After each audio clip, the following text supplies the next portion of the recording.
আসসালামু আলাইকুম। আজকে আমি পিঠা বানাচ্ছি। দেখেন এটা পিঠা, কি পিঠাটা? এটাকে নাকি সরা পিঠা বলে। তো আপনাদের দেখাই আমি আরেকটা বানাই। এই যে চাউলের আটা সিদ্ধ করে এই যে হাতের মধ্যে এইভাবে পেঁচাইয়া নিয়ে এই যে এভাবে লম্বা করে তারপরে একটা নখের ঠাসা দিতে হয়।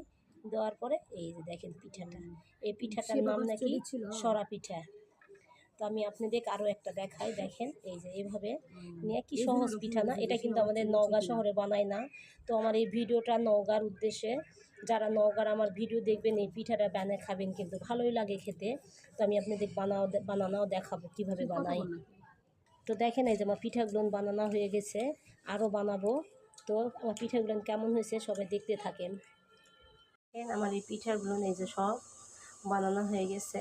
আমি এখন এই যে খেজুরের রস এখানে জাল দিচ্ছি। এখানে সব পিঠা আস্তে আস্তে ঢেলে দিব। এই যে দেখেন, ভালো করে এখানে জাল দেওয়ার পরে দুধ দিব। তো দেখতে থাকে না। তো দেখেন এই পিঠাগুলো একটু ভালো করে নেড়ে দিচ্ছি। ভালো করে সিদ্ধ হতে হবে এখানে, তারপরে আমি দুধ দিয়ে দিব। হয়ে যাচ্ছে, আমি এখানে সামান্য একটু লবণ দিব মিষ্টির জন্য, আর দিয়ে দিলাম এই যে নারকেল। নারকেল দিয়ে এখন পিঠাটা সুন্দর করে নাড়া দিব।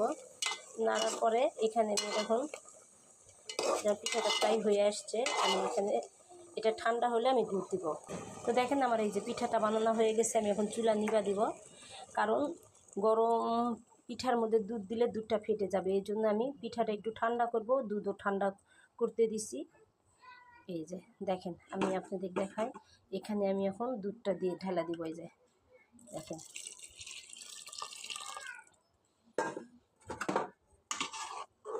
আমার পিঠা কমপ্লিট। তো সবাই দেখেন তো আমার এই যে সরা পিঠা কেমন হয়েছে। আমি কিন্তু আজকে এই পিঠাটা বানাইছি আমার নওগাঁবাসীর উদ্দেশ্যে, কারণ এই পিঠা কিন্তু আমাদের নওগাঁতে নাই। আমি ঢাকায় এসে এই পিঠা খাওয়া শিখছি। এই পিঠার নাম সরা পিঠা। তো সবার যদি ভালো লাগে আমার পিঠা, তাহলে কিন্তু সবাই কমেন্ট করে বলবেন। তো সবাই ভালো থাকবেন।